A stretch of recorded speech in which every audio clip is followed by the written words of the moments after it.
Welcome back to the channel. I hope you've been enjoying my book reviews. I've been enjoying making them. Today I'm going to be reviewing the book Touching Spirit Bear by Ben Mikaelsen.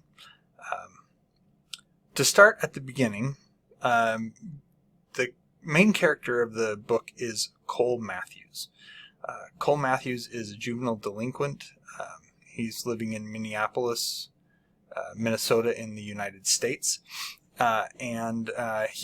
His parents are affluent and divorced. So he's a product of a split home.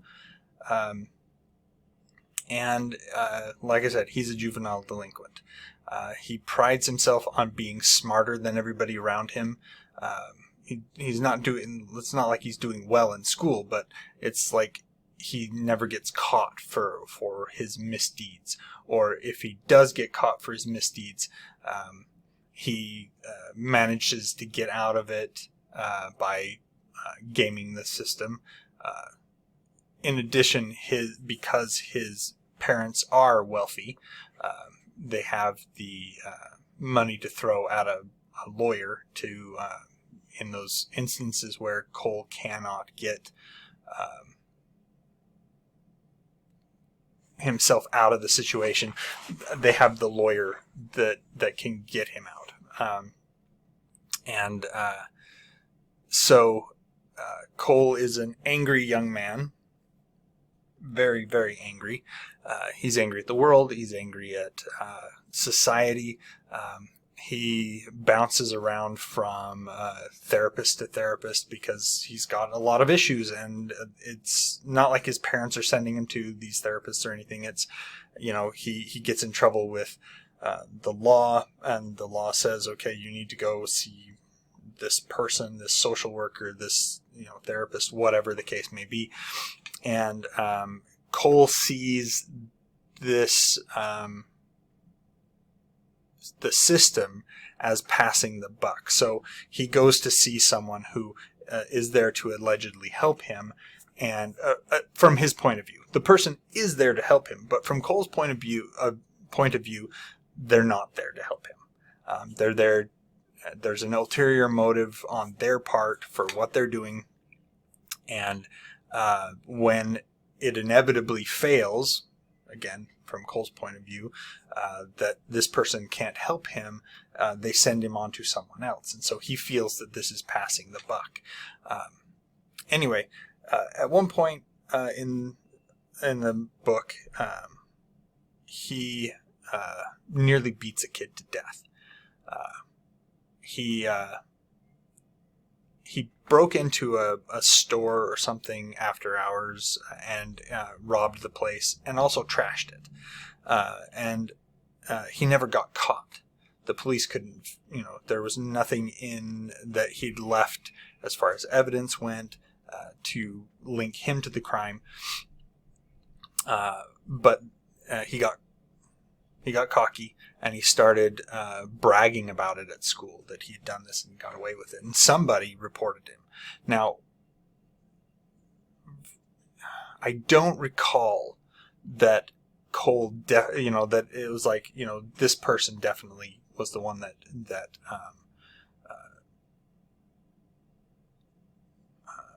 that reported Cole, but Cole decided that it was this one kid who ratted him out.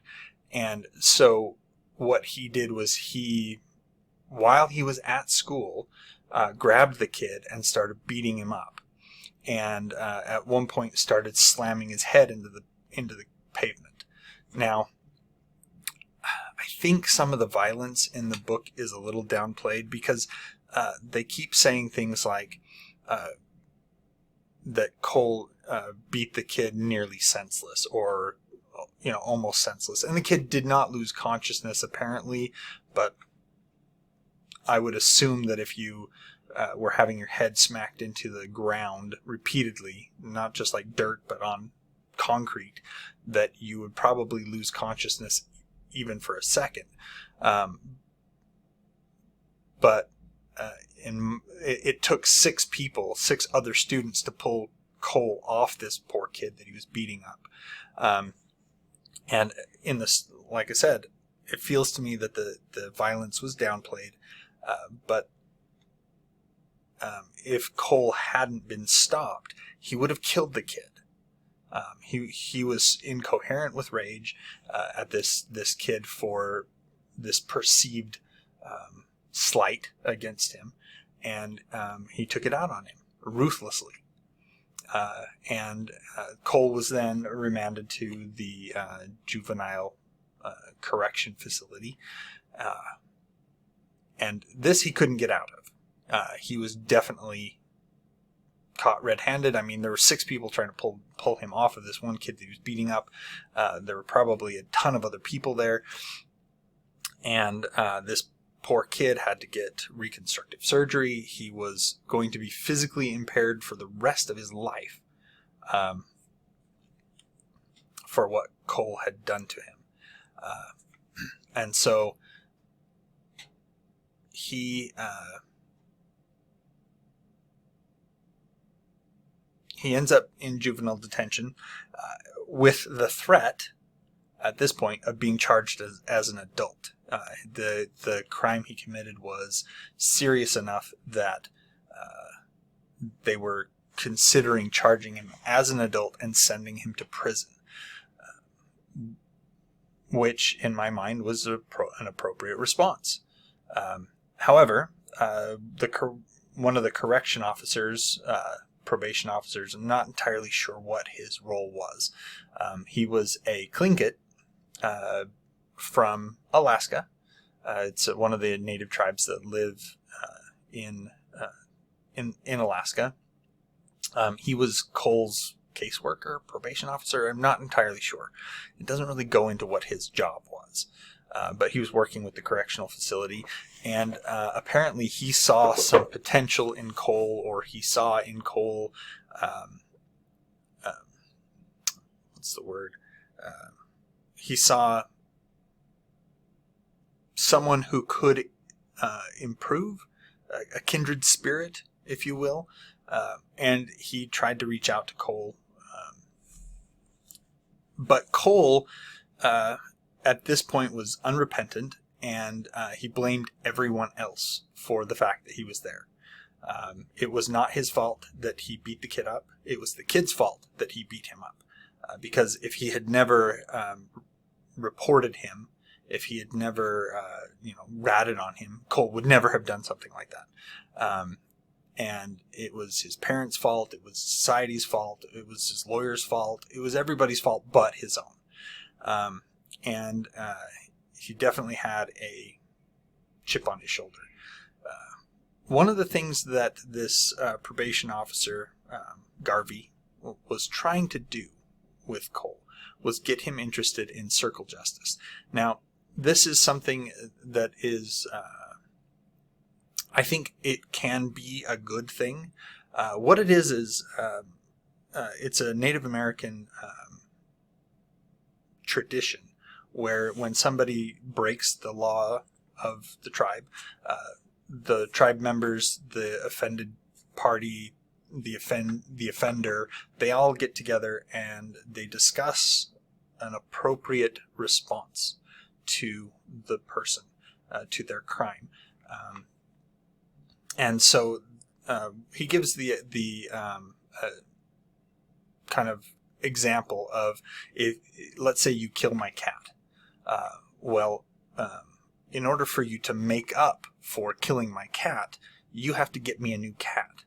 But not just get me a new cat, you then have to take care of that cat with me so that you learn from your mistakes. You learn to have compassion on me, for one, and on the animals for another.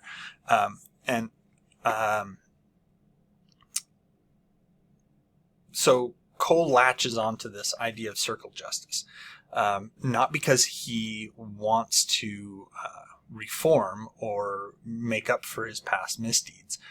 He's doing it because he wants to avoid going to prison.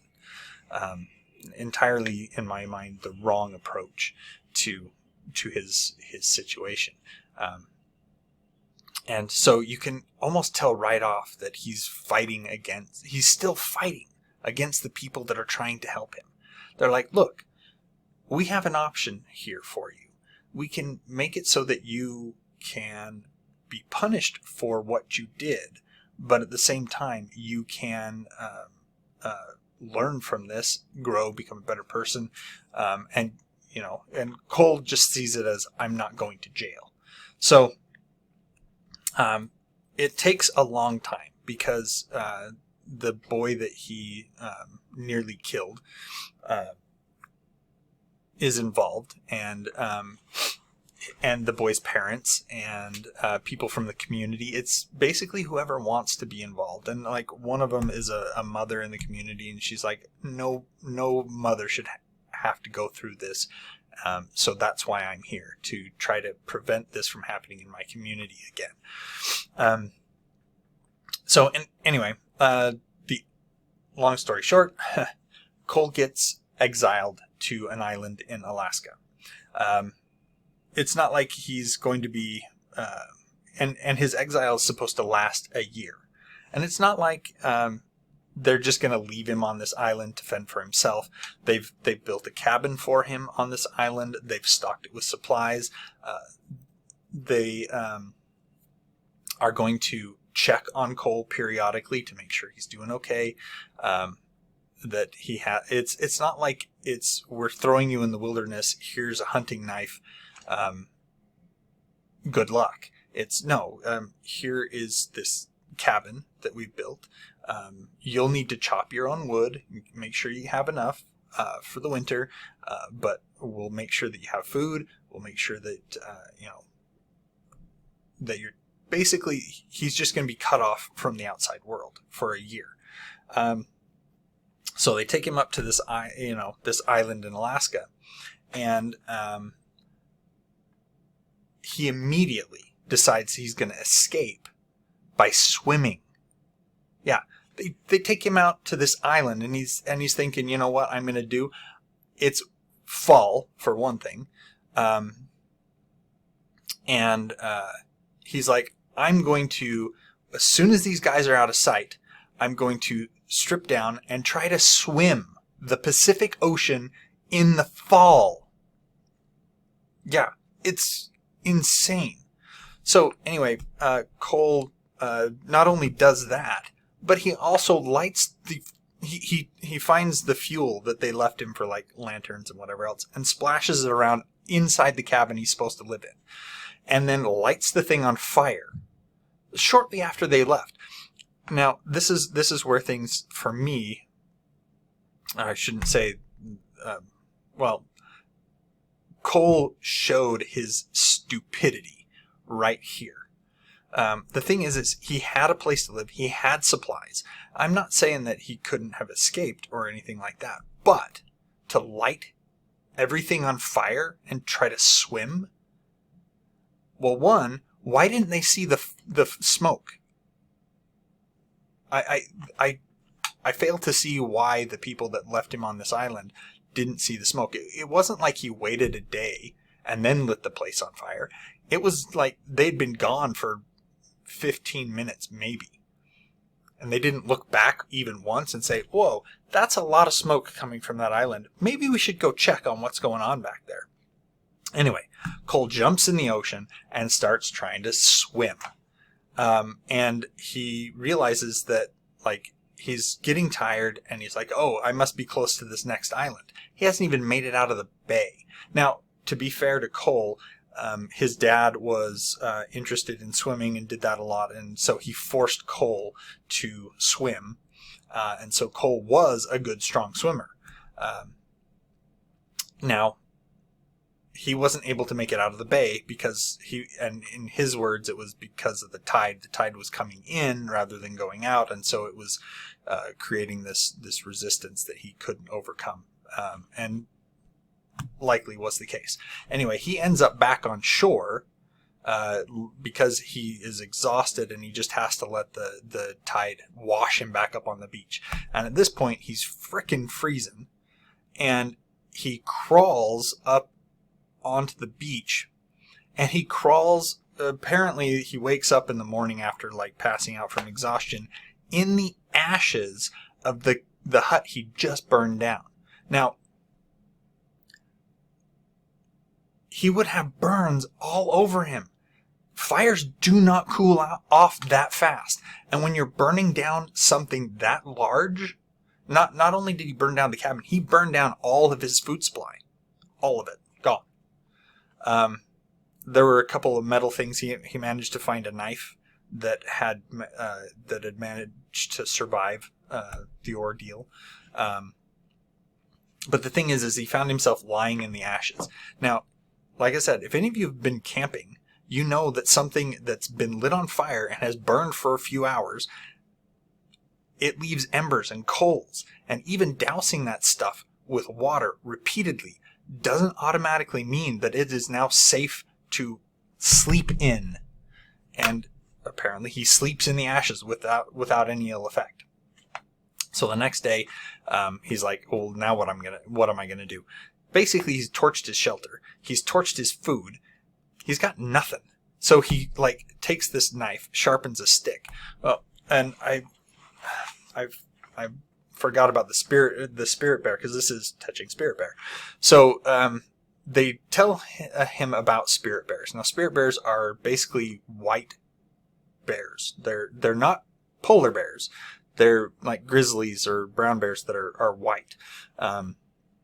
And they say that they live much further south. They don't come up this far north, but Cole sees one. And they say, well, something about, what are you going to do if you see spirit bear? And he says, I'm going to kill it. And this spirit bear shows up on the island. And he, like I said, he got a stick and he sharpened it, and he has a hunting knife, and that's it. And as soon as the spirit bear shows up on the island, he attacks it. He tries to kill it with a sharpened stick and a knife. The bear mauls him and leaves him for dead. It crushes his arm, breaks his arm, crushes his pelvis, cracks a bunch of his ribs, and leaves him there to die. And I mean, seriously, this kid is so bad. Now, he does learn from this experience. He does grow from this experience, and he does not die because, again, the people who exiled him to this island, their promise was to come every few days and check on him. So they do come and check on him, and so they're able to save his life. Oops. That's what you get for clicking on the image. What I want to say about this book is it is very well written. The characterization is very good. I hated it. I hated the book. I thought it was awful. And mostly I thought it was awful for some of the smarm that comes later in the book.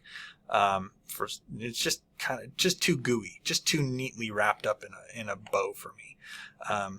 But on top of that, it's Cole himself. I hated him from the moment I started reading about him. He's that kind of jerk punk kid who thinks that the world owes him a living and he doesn't have to do jack. And everything is always someone else's fault. Now, to be fair to Cole, his upbringing was not the best. He, his parents,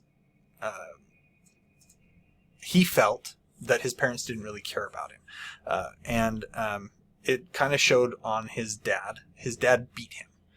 His dad is a child abuser, and at one point he does get charges do get leveled against his dad, and his mom agrees to testify against him. And his mom does make improvements once she kind of finds out that her son almost died, and that she realizes she hasn't been a very good mother to Cole. She gives up drinking. She makes changes in her life to be a better person. His father, on the other hand, is like Cole, but a grown-up. It's always somebody else's fault. He gets the lawyer involved. He doesn't spend a night in jail, even after he beat his son. And it's been, and everything. He even tries, after all this stuff that has happened, he's never once come to visit his son in the hospital. Never once. come to once they start the circle justice meetings again, because Cole burned down his shelter, and that to the circle showed them that he was not willing to change, that he was not there to atone for his sins, to make up for his past misdeeds. He was trying to use them. And now he did learn a lot of humility after the bear almost killed him. But it took a bear almost killing him for him to learn to get anything through that stupid head of his. And that's why I hated this. I just wanted Cole. I usually don't. I usually want the bad guy to die to get his comeuppance, and unfortunately, this was the bad guy. And it takes getting mauled by a bear to make him rethink his life. That's super drastic. Super drastic. Anyway, like I said, I did notice that there were, when I was looking for screenshot for the video here, that there were some awards won by this book. I'd have to look again to see which ones. But like I said, it's well written, but I hated it. I thought it was awful. And mostly because of the protagonist. I could not stand him. He was an awful kid. He did learn to be better, yes. But some of the ending was just too neatly wrapped up in a bow for me. Too neat, rather than, this kid Cole, him being such a